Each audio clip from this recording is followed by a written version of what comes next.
Hello and welcome to a Cross the Park podcast. Myself, Ian Mills, on a very, very different podcast. Unless you've been with us for a few years now, you know that one of us, usually me, we always go across the Mersey, tagging with our friends over at Tranmere Rovers. In particular, my friend Matt Jones, one of the founders of a Trip to the Moon podcast and an absolute celebrity journalist these days. First of all, Matt, how are you doing, my man? I wouldn't go that far, but yeah, good evening. Good to see you again. Yeah, all good. Before we talk Tranmere, just a little bit, I've touched on there, you're doing a bit more work. You were in my ears. A nightmare, actually. That was a funny story for you. I was driving home. I had TalkSport on. Someone said Liverpool were drawing, so I was very happy. Let's go to Matt Jones, Anfield. Liverpool have scored. Nightmare. How are you getting on, going around all these Premier League grounds for TalkSport? Are you enjoying it? Yeah, it's good. So since the start of this season, I've started doing a lot of games for them. Done a lot of Everton, Liverpool games. Done a few Blackburn ones, Wigan, Burnley. So it's been good. It's been good to get around, seen some really good matches, seen some really bad matches. But I don't think anything quite comes close to that Everton game against Crystal Palace at the back end of the season, which I was at for TalkSport, which was just utterly ridiculous, unbelievable. Never heard an atmosphere like it.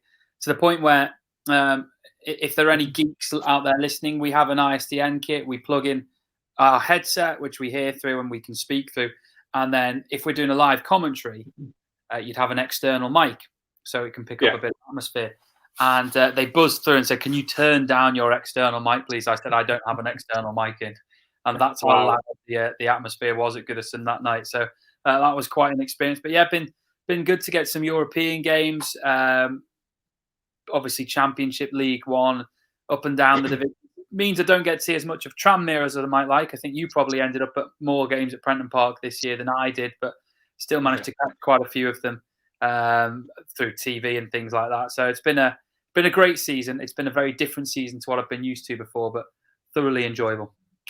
No, congratulations. I do enjoy listening to you on TalkSport. It is well deserved. It's nice that you're at the Everton Palace game as well. I tell you what, Matt, that was the game that allowed me to start sleeping again. I was having sleepless nights leading up to that, but we're not going to talk about Everton. I am up to there with the Blues. I'm enjoying the break. We're here to talk about the Super White Army. You've led us in really there talking about how you've not gone to a lot of games, which is a bit of a strange period because last season was when the COVID restrictions were sort of lifting and crowds were back at the ground. I went to a family fun day at Prenton Park last July. I took my little boy, and you know, there seemed to be a really feel good factor. The fans were happy to be back in the ground. Mickey Mellon had returned. Can you just give us your thoughts on what it felt like for you last season going into it? Mickey Mellon coming back, crowds arriving. Was there a feel good factor around the club for yourself? I think so, yeah. Because I think we spoke, didn't we? Just after Mellon had been appointed last year. That's right, yeah. Right? But just because he came in on about the 31st of May or the 1st of June. Yeah. And I just remember saying to you that it's a really astute appointment. It's the cleverest appointment they could have made. And it was the one that a lot of fans would have wanted as soon as he became available. And that brought the mood back, and it needed lifting. We said it 12 months ago. It needed lifting after what happened with Keith Hill. And obviously losing in the playoff semi-finals, something to bring the club and the fans back together needed to happen. And Mickey came in and did that. And I think he probably benefited to a degree from two factors. Firstly, that fans weren't having to watch on the telly anymore, that they could actually go. So that probably afforded him a little bit more rope in terms of performances because people were just grateful to be back at games again. And secondly, he was coming off the back of Keith Hill, who some would probably put down within, a category of the worst managers that Tranmere have had. And that's not necessarily because of the results that happened on the pitch. He got Tranmere into the playoffs. It's more because of the off-the-field stuff or the press conference stuff that happened when he was in charge. And some people didn't take to that. The feel-good factor came back to a degree. I do think it disappeared at one stage, and results on the pitch were the reason for that. But certainly having Mellon back felt good. Yeah, I imagine so. I mean, I felt it when I was at that family fun day. A lot of fans were queuing up to shake his hands and welcome him back. But if you're looking going into the season itself, I mean, I don't follow Tranmere. Matt did say that I've been to a few games, taking my little boy. I've been to a couple of games where it was good and where it was bad. And doing my research here, that sort of sums it up. There seemed to have been really good spells, followed by spells not so good. It didn't really seem like, apart from maybe December into January, that Tranmere really got going. Is that fair? Is that a fair comment? Or I think their major issue was that they were garbage away from home, really, wasn't it? Until the last day of the season at Leyton Orient, Tranmere had gone 9 away games without a win. And if you look at some of the teams that they lost to or drew to during that run, it's unacceptable for a team chasing, let alone the playoffs, chasing promotion. So they lost at Walsall, who were on a dire run at the time. They lost to Hartlepool. They lost at Colchester. And these were real killer results. And eventually it came back to bite them because they missed out on the playoffs by 2 points. So all you have to do is reverse the Walsall result. Walsall, I think. Look, I haven't got the stats right in front of me, but off the top of my head, I think Tranmere went into that Walsall game with Walsall having not scored in 7 games or 6 games or something like that, and Tranmere lost it 1-0. He reversed that result, Tranmere in the playoffs. Their home form was outstanding. They lost, I think, 3 home games all season. They finished the campaign with the best home form in the entirety of League Two, yet they still missed out on the playoffs. And I think that kind of displays where their issues were. But you're right, they did have a good run, a really good run over December, January, and the start of February when it looked like they were going to go up. I thought they would finish in the top 3. And to be honest, I thought there was a chance that they would chase Forest Green down. Forest Green really tried to throw it away at the end and just about got up. But there was a 4-0 defeat at Prenton Park to Forest Green, which I think was a bit of a killer. Forest Green came and they were just so far ahead of Tranmere that night. It was unreal. They were so much better that you could see why they were top of the league and why Tranmere were second by quite a distance. But, it's the away form that's a problem. It's not the home defeats to teams like that. But I say that. It's also the late goals that killed them. And there was a period where I think they conceded, again, I don't have the exact stat in front of me, but it was something like over a 10-game period, they conceded 7 goals post the 85th minute. And it cost them 7 points or something. There was a couple of late goals at Newport that cost them when they'd hauled themselves back to 2-2 and then they lost that 4-2. There was a killer of a late equaliser by Carlisle at Prenton Park when Rovers had 9 men. That was in the 97th minute. Port Vale scored a late equaliser at Prenton Park for a draw as well. So, the away form was a problem. The late goals late on in the season were a problem. And it eventually cost them by 2 points. Yeah, you mentioned the Forest Green result there, the 4-0 at Prenton Park. And that's a game that I met up with you. And before the game, I think you texted me saying you won't get in the car park. There was clamour for tickets. I got tickets that morning.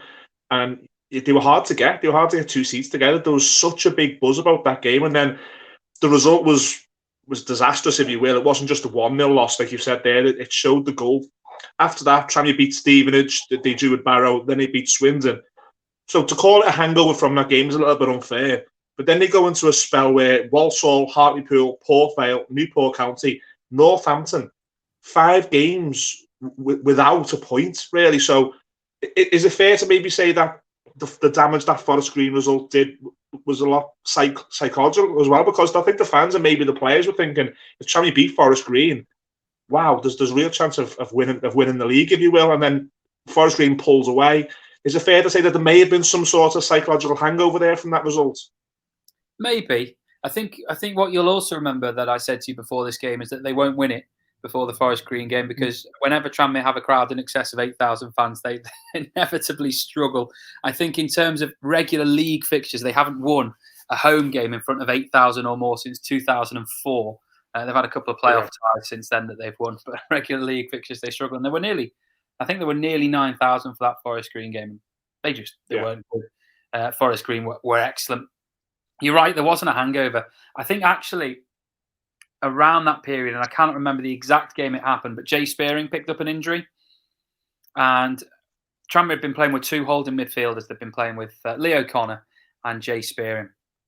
And it kicked them a bit when Jay got injured, and he never really got back and got going when he got into the side. His injury clearly was still hampering him a little bit towards the end of the season, and we now know that he's left the club and he hasn't got a team for next season. And I think it affected their style of play because Tranmere weren't an out-and-out attacking side last year. They had some good attacking players. Kane Hemmings came in January and he was excellent. Elliot Nevitt improved tenfold over the course of the season. And then you've got the likes of Kieran Morris, who's a good attacking player, and a few others as well. Josh Hawkes came in. But they played a quite defensive brand of football. And I think one of the reasons for that was they just weren't confident that they had the pace at the back to be able to cope with playing a high line and getting your full backs forward. Because when Cogley and McDonald went forward, they were really impressive players. Yeah, Peter Clark, 40 years old at the back. I don't think Peter Clark was the reason that they didn't win a lot of games, because he was the reason they kept a lot of clean sheets. But also I do think it meant they didn't play that aggressive a style of football. They played with two holding midfielders. With Jay out, they couldn't play with two holding midfielders. And that's when Warrington from Everton comes in. And don't get me wrong, Warrington was excellent in the home games when the emphasis was on Tranmere to attack that little bit more. But when they were playing that holding game away from home and maybe looking for a 1-0 or a 0-0 or a 1-1 or something like that, he struggled a little bit because the ball bypassed him and they didn't have that holding line in front of the defence, which meant they got forward a little bit more.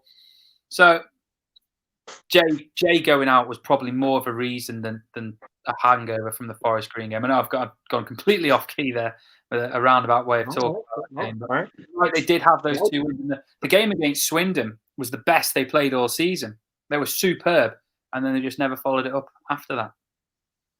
Yeah, I mean it's interesting because, like I said, when I seen the results coming through live and I seen Tranmere dropping down the table, it didn't seem to. I didn't know the reasons why. Obviously, you're a Tranmere fan, and you've explained there for you, Jay Spearing, upsetting the system a little bit, and the fact that Peter Clark's there means that you can't play a higher line, and it all makes sense when you look back at the season. I mean, I don't want to review the whole season just yet, but when you look back now a little bit, and you've mentioned those two things there, could the manager have done things differently? And I know you don't speak for the fan base, but was there some sort of criticism amongst the fan base at times for Mickey Mellon, or do you think he still has majority right behind him despite not going up? Yeah, there were definitely some fans, more than some fans, who were unhappy at not making the play. I mean, to be honest, I'd imagine 95% of fans were unhappy at not making the playoffs, if not more, because it was a finish that was lower down the table than last season. I think, interestingly, they actually finished with more points than they did the season before, yet still missed out on the playoffs. And the points total that they ended up with would have been enough to get in the playoffs in any of the 10 previously fully completed seasons in League Two. So they were unlucky in that sense. But yeah, there were fans unhappy because they weren't completely comfortable with the slightly defensive and containing style of football that Tranmere played, which I can understand. I think a lot of it came back to the failure to sign a centre-half in January. They tried to bring a centre-half in January. They just couldn't do it. And it left them with 3 centre-backs for the remainder of the season. Knight Percival, who did Morecambe last season, but was never really that good when he was at Tranmere, or didn't produce those performances from his days at Morecambe that he did at Tranmere. And then you have Peter Clark and Tom Davis. Tom Davis had a few games out injured. Knight Percival had a few games out injured. And at times it left them with the midfielder, Sam Foley, who's 35 himself, playing centre-half alongside Peter Clark. Yeah. More importantly than that, it meant that Mellon couldn't change, if he wanted to, the brand of football that the team were playing, because he couldn't move away from having Peter Clark as his centre-half. And again, I'm not saying that Peter Clark was the reason here, because clearly Tranmere more clean sheets, I think, than anyone else in the division, or equal as anyone else in the division.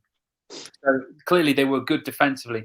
But if he wanted to take the shackles off, he couldn't shift around that defence and go to a 4-3-3 or something and play more aggressive. Couldn't push the fullbacks on because they just had to keep in that low block to a degree. And Clark obviously was excellent defensively, and Davis was excellent defensively. But whether it hampered them going forward, I think some fans would argue that it did. So January, I think, not bringing in a centre-half was an issue. But then at the same time in January, they signed Kane Hemmings, who went on to be their leading goal scorer and leading assist maker of the season. So I guess you can't have it all. Yeah. Stick with Peter Clark. You mentioned there, and we will look ahead to next season at the end of the show, but with Peter Clark particularly, I think he got in certain teams of the year and things. And whenever I spoke to my friends who are Tranmere fans, there was always, praise for Peter Clark. Are you surprised, despite his age, that there has been a parting of the ways ahead of next season? No. I think it was probably the right decision for all parties. Peter Clark was excellent, probably up until about the start of March. And then there were just a couple of errors that happened, and there was a penalty he gave away at Walsall that obviously cost Tranmere didn't cost them 3 points. It cost them a point because they would have got a 0-0 draw on the day. There were a couple of other little things that happened that towards the end of the season weren't happening at the start of the campaign. Yeah. And you look at the guy and go, fair play. He's 40 years old. He signed for Tranmere in January 2020. And from that moment on, he did not miss a minute of league football. Crazy. During his 2 years at Tranmere, 2 years, 2 months. And obviously one of those seasons was curtailed at the start of March. But he didn't miss a minute of football. So he was focal to everything they were doing. But I think the club were acutely aware that they probably needed to move away from him. And once that became apparent to Peter Clark, in terms of him not playing as many minutes that he would like, he then thought, well, I can probably still cut it at this level, so I'll go and find another club. I think it was the right decision for all parties because Clark wasn't going to get the minutes that he wanted at Tranmere, so he's carried on playing and gone to Walsall, and Tranmere can kind of freshen up that defence a little bit. But you can't really speak too poorly of the job that Clark did because, he was the leader of the defence for 2.5 years. But my one other concern would be, if you look back to last year, 2020-21, the same thing kind of happened. Tranmere were right up there until February, March, and then it all fell away again. Last year, Vaughan got injured. Scott Davis got injured, so you're taking two big characters out of the dressing room there. This year, Spearing got injured, so you're taking him out of the dressing room as a big character. But did Clark maybe get tired towards the end of the season and there was no option to replace him in the side, and that was a reason as to why they started conceding more goals and therefore not winning as many games? It happened 2 seasons running.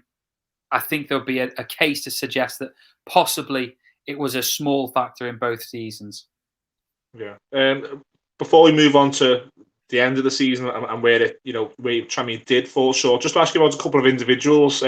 Selfishly, you've already mentioned this player already, but selfishly for me, if you don't mind speaking about Lewis Warrington, he's just been rewarded with a new 2-year deal at Everton, and the talk is that they want to loan him out to possibly a championship club next season and really kick him on.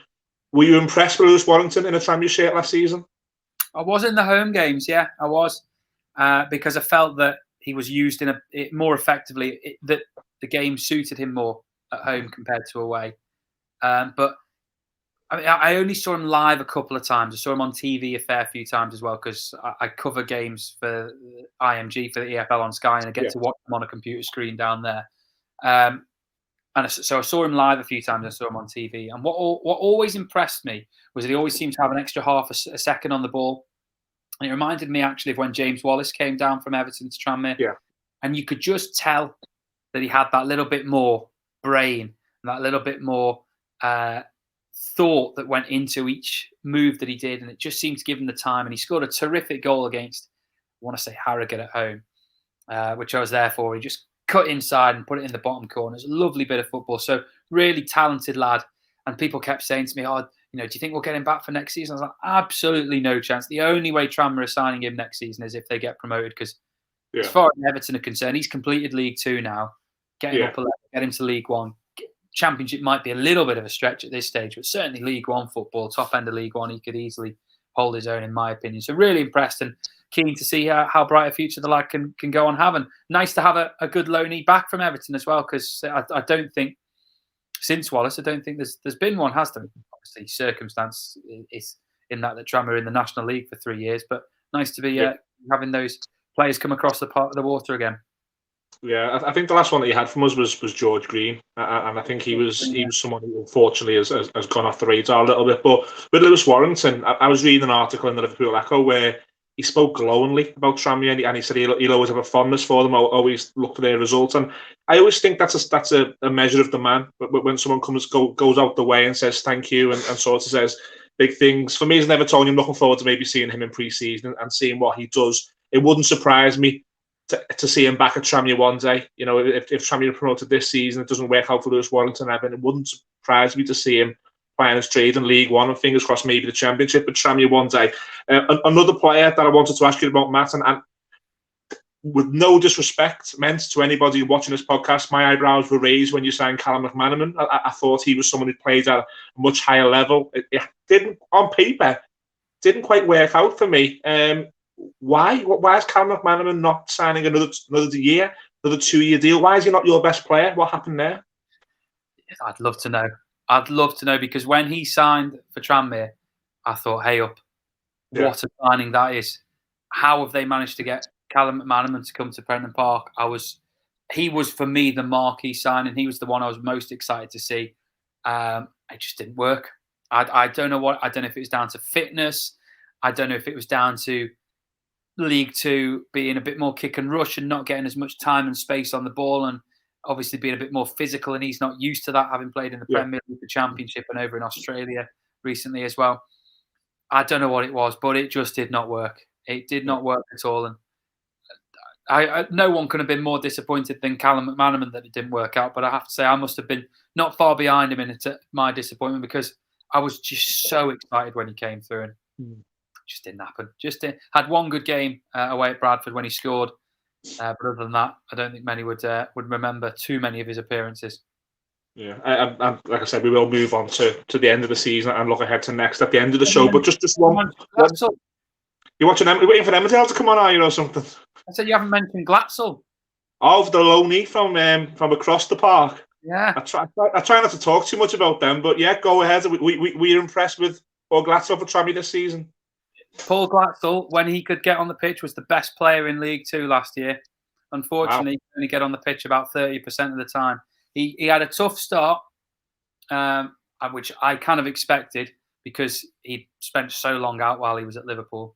But when he got going, November, December time, and unfortunately picked up an injury again pretty soon after that, but he looked the part. He, again, like Warrington, he just had more time, he had more space, he had that drop of the shoulder, he had the vision to make the pass.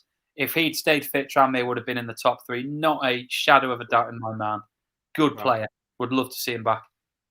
And it may happen. You say in the circumstances there where he only played maybe 30%. That may be a door for him to possibly come back. That the one player I did want to mention, last season, game time non-existent. He was carrying this injury going into it, and then he sadly had to retire. Tranmere legend Scotty Davis in goal. What are you?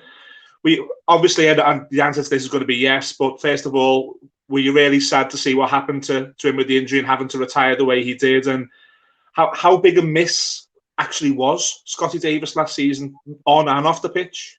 He wasn't as big a miss in 2021-22 as he was in the season before, because he obviously got injured in about February time, wasn't it? And if you take Scott Davis out of your dressing room, that is a massive hole to fill. Scott Davis ran that dressing room. He did the fines committee. He did everything. He was the leader of the pack, and taking him out, I know Vaughan got injured last year, but for me, Scott Davis being out for 3 or 4 months was just as important.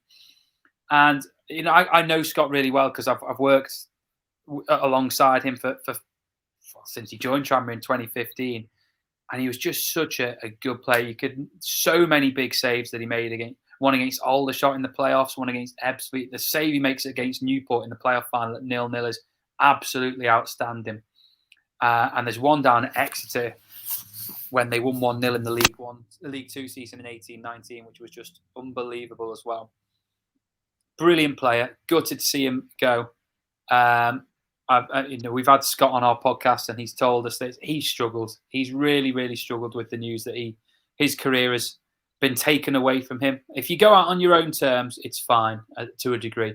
But if it gets taken away from you through injury or illness, and it's just a completely different kettle of fish, isn't it? And I think the thing I feel sorry for the most with Scott is that his final days as a Tranmere player were played behind closed doors.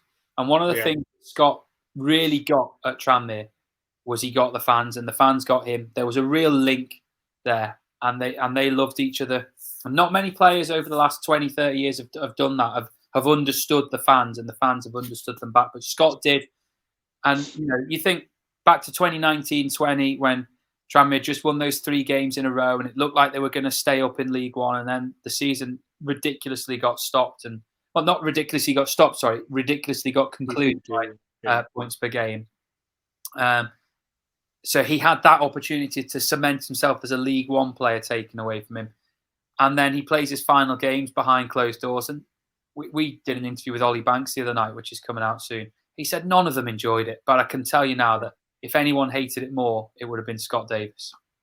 Yeah, it's you saying all this. I mean, I was at the Oldham game. I took my little boy to the Oldham game, and Scott Davis came out onto the pitch before the game, and just the songs. I sat in the Kop that day, and the songs from the Kop, and he turned back. He was with his family. He's punching his chest, and it just seemed to me, even as an outsider, even though I'm at some Tranmere games, consider himself an outsider, you could see the relationship between two, and it did seem a shame to me that from the outside that someone like that with such a connection, like you say there, is forced to walk away from not only the game but probably his club, probably the club that he'll always look back in his career and say that they were mine, they were my people.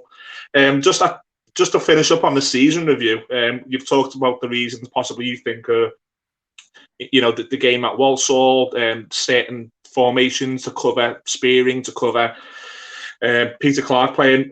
I'm looking at the end of the season here, and in April, you start April, you then March with a defeat at Colchester, then you don't win the first 3 with 3 draws, Carlisle, Bristol, and Bradford. Then you go into the last 4 games, and you can't do much more. You win 3 out of 4. It was just too late. And again, I'm looking at your results, and the biggest thing that screams to me is there's so much inconsistency in the results. When you got into that last part of the season, April, going into the first game in May, did you feel as a fan it was too far of a reach, or were you still quite hopeful? I probably wrote off promotion even when they were in the playoff positions in April at some point, because you could see the way it was going. They were just not picking up points away from home. And then they started dropping a few with the home games, with the draw against Port Vale and the draw against Carlisle. And don't get me wrong, none of the Tranmere players were at fault really for the draw against Carlisle. They finished that match with 9 men, with 1 player ludicrously sent off, and then Carlisle scored in the 7th minute of stoppage time. And that was a killer.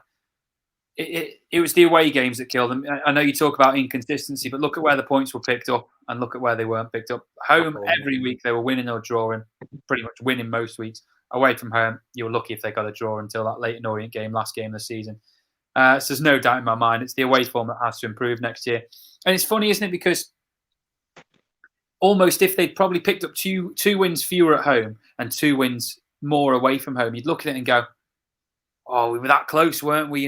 But we just weren't quite good enough. But when you look at it and go, they've got the best home form in the division and they've got a bottom half away form in the division, you go, well, it's clear where the problem was. Why couldn't they reproduce it away from home? And sadly, they just couldn't do it. And hopefully they do next year, because in previous years, from January onwards, they've kicked on under Mickey Mellon. The season they went from League Two in 18-19, there was a period where they won 7 of 9 or 8 of 9, 7 clean sheets in that run. This time it just didn't happen. If anything, they went backwards a little bit after January, but there are a multitude of factors behind that. We've covered some of them. Other people have different opinions on things. Some will blame the manager, some will blame the players, some will blame recruitment. Just didn't happen, did it? But the away form was the big killer. Fair enough. Look, just some really usual 4-4-2 questions that we ask on season reviews. First of all, what was your best moment of the season?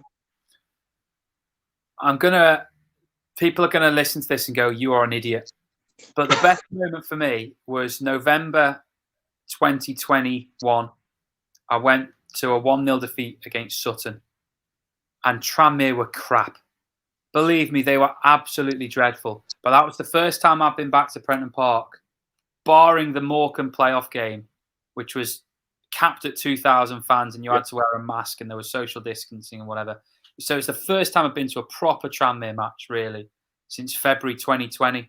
And in my life, I've never been that long without going to a game. And just being there, being back, not having to wear a mask, being able to sit next to my mate in the stand, it just felt amazing. I know we were rubbish.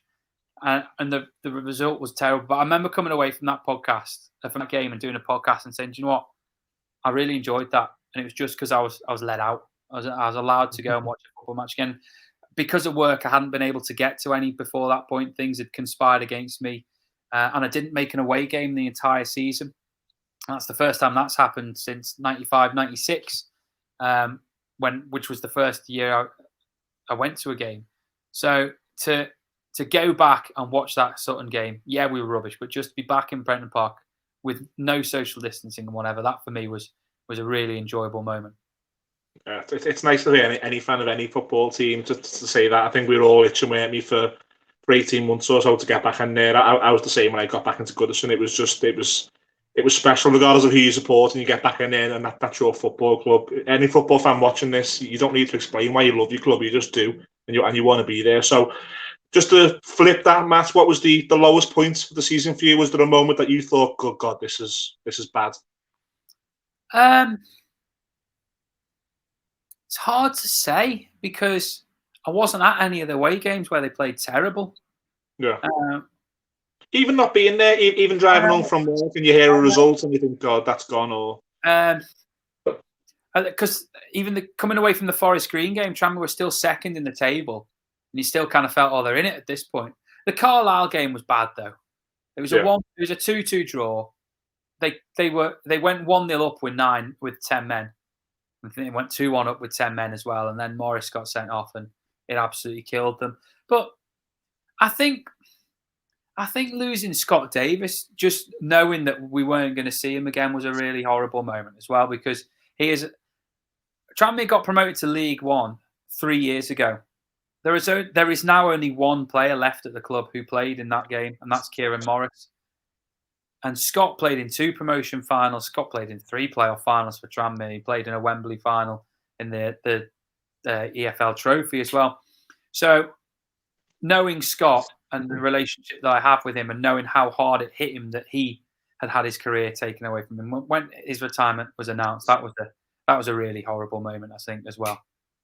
Yeah, and you look back, despite the fact that Tranmere, didn't get promoted, and maybe it's perceived by some, I'm reading this wrong, perhaps, maybe it's perceived by some to not have been the greatest season. Is there a player of the season for you? Is there someone who stood out that you're really impressed by? Don't get me wrong, by the way, not getting in the playoffs was a failure for Tranmere last year. I think 95% of people would agree with USA. So it definitely wasn't the greatest season for them. Player of the season, Tom Davis was terrific at centre half. Really good signing. Tranmere tried to sign him about 3 years ago, and they finally got their man this time around. Really impressed with him. Commanding, ball-winning defender. I think he'll be a future captain of the club, and it wouldn't surprise me if he gets the armband now that Clark, Spearing, and Davis have gone. So Tom Davis would be right up there, and I think the other would be Elliot Nevitt. Yeah. Comes in from non-league, from Rylands, scored a hat-trick in the FA Vars final at Wembley last year. Comes in, scores on his debut against Oldham in the Cup. And you kind of think, it's going to be a fairy tale from here. This lad's going to score 15, 20 goals. But goes through a bit of a lean patch. Don't think the formation helped him at times because he's playing up front on his own. But from January onwards, he really kicked on, and he scored in that Carlisle game to put Tranmere 2-1 up. I think it was Warrington who played the ball, just a long ball over the top. Tranmere defending for their lives.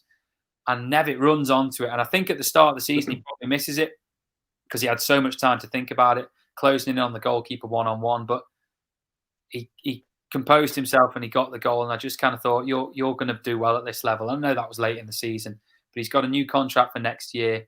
And he is going to kick on again. I think he got 8-9 goals or something like that. That's not bad for your first season in the Football League at the age of 25, 26. No. If you can improve on that next year, maybe get 15 goals, then he's going to be a hell of a player for Tranmere. So him and Davis were the 2 standouts for me. Okay, and I'm just looking ahead to next season. A double-edged question, really, Matt. What should the ambition be for Tranmere Rovers? What do you hope and expect for going into next season? And the double-edged sword of the question is, I'm an outsider, so I'll ask this question. Do Tranmere Rovers have to get promoted next season? I don't know if they have to get promoted, but they have to be in the top 7. I know it doesn't make much difference, but I'd argue they probably have to be in the top 5, even if they finish 4th or 5th. I know it's not a great deal of difference, but it looks better, doesn't it? But the longer you stay in a division, the more stale as a club you can become, and the more difficult it can be to get out. If you remember, they were in League One for 13 years before they got the double relegation, and that shows, apart from 2012-13, they never really looked like getting out of it. 2008-9 as well, when they lost out on the last minute of the season. So the longer you stay in a division, the more difficult it does become to get out. You become a part of the furniture. So I don't know if they have to go up, but I do think that top 7 has to be an absolute bare minimum, and hopefully they can push on towards the top 3, which isn't. I think they're only about 5-6 points outside the top 3. It wasn't that big a difference. It was very, very tight last year. Very, very tight. Couple of wins away from automatic promotion, 1 win away from the playoffs. So it does not much has to be better, but I think it does have to be top 7 minimum. And they've made some really interesting signings already. Paul Lewis has come back. He spent the 2020-21 season at Tranmere and then went to Northampton. He's come back. But interestingly, or more interestingly, they've signed a load of players who we've never heard of. Let's be honest. As soon as their names were announced, we were all Googling them. Bristow's come in. From Reading, McAlear's come in. From Norwich, who spent last season on loan at Inverness. And Ben Hockenhull, who's come in from Brentford. I think they're all 2021. We don't know anything about them. Intriguing signings. Let's be honest. You'd probably rather have them than 35-year-old journeymen who are making the last or getting the last little bits out of their career. Because these lads, who knows what they'll do. And I think we're on what at the moment? The 16th of June. They've already got 8 players contracted for next season, let alone this one. Yeah, that's a good position to be in. So they're looking in a good way, and hopefully they can just add a little bit more. They need a goalkeeper. They need a striker, and they probably need a little bit more sparkle somewhere else in the pitch. Certainly, maybe another centre half, and we'll see where it gets them. Yeah, fingers crossed. I hope you're right. Despite being an Evertonian, despite Matt sending me pictures of Steve Yates every now and then, I take my little boy to Prenton Park. I'm hoping to take him to Prenton Park South one day. With Tranmere Rovers, I've got a lot of affection for Tranmere, so I hope you're right, Matt. Before you do go, thank you so much for giving us almost 40 minutes of your time. We really do appreciate it. If any Tranmere fans have stumbled across this on YouTube and they want some more content, the most amazing Tranmere podcast is over at A Trip to the Moon. Matt, one of the founders, give us some information on how they can sign up, where they can find you, and what have you got plans coming up? Yeah, well, so basically we do, during the season, we do 3 shows a week. We do a match review show that comes out every Sunday morning. We do a news show, which is just encompassing everything that's going on in that week. So maybe there's been a game on a Tuesday. Maybe there's something to look forward to on the Saturday or Sunday. So that comes out on a Thursday. But our big show of the week is an interview that we do every Tuesday called My Best 11, where we get former players on to chat about their time at the club, anything that happened, favourite games, favourite goals, little tidbits of information from training and stories about players. And we put one of them out every Tuesday. And we've done nearly 100 of them now. And they're really interesting and really good fun. And we've done players who've played 5 games for Tranmere. We've done players who've played 500 games for Tranmere. We've done some big names from Rovers past. John Achterberg, who you Liverpool fans will know, has been on because he's their goalkeeping coach. But he was with Tranmere for 13 years or whatever it was, 12 years before that. We've had other big names from the past on, people who scored at Wembley for the club. We've had Steve McNulty, Scott Davis from the recent Wembley wins. From past Wembley wins, we've had the likes of Jed Brannan, Sean Garnett, Dave Higgins, Mark Hughes, Chris Malkin, who scored the goal against Bolton at Wembley. Aldo's been on. So we've had some mega names from the past. And it's just fun because everyone's got a different story to tell. I don't care if you played 5 games for Tranmere. I don't care if you played 500. I just want to hear your stories because everyone's got a different reason as to why things went their way or didn't go their way at Prenton Park. It might be down to the manager, their teammates, the fans, whatever. So all those interesting stories, it's really great to get to the bottom of. It's £3 a month to sign up. And I know people go, I'm not signing up for a podcast. It's not paying for £3 a month. But, I know I'm biased, but you get 3 shows a week for that. So you're getting 12 shows minimum a month.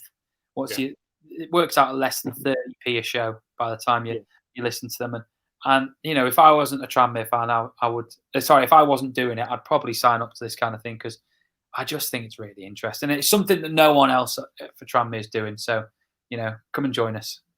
Fantastic. I mean, I've listened to a few, and when they get really dry, they've even had me on the podcast talking about Everton 0, Tranmere 3. So if any Tranmere fan wants to see me in tears sitting there with John Aldridge and stuff and reliving Stevie Yates Day, that's on the highlight reel as well. Matt, it's been a pleasure. Before you do go, it's a trip to the moonpod.co.uk for any Tranmere fans who want to go over. Any Everton or Liverpool fans who are interested in seeing what our friends over the water are doing, please get over there as well for £3 a month. If you're on the Twitter, type in ATTTM pod, and that'll take you to their Twitter where you can see all the tweets coming up and the shows of things. And sorry, I just put my phone on there, God. But you're silly.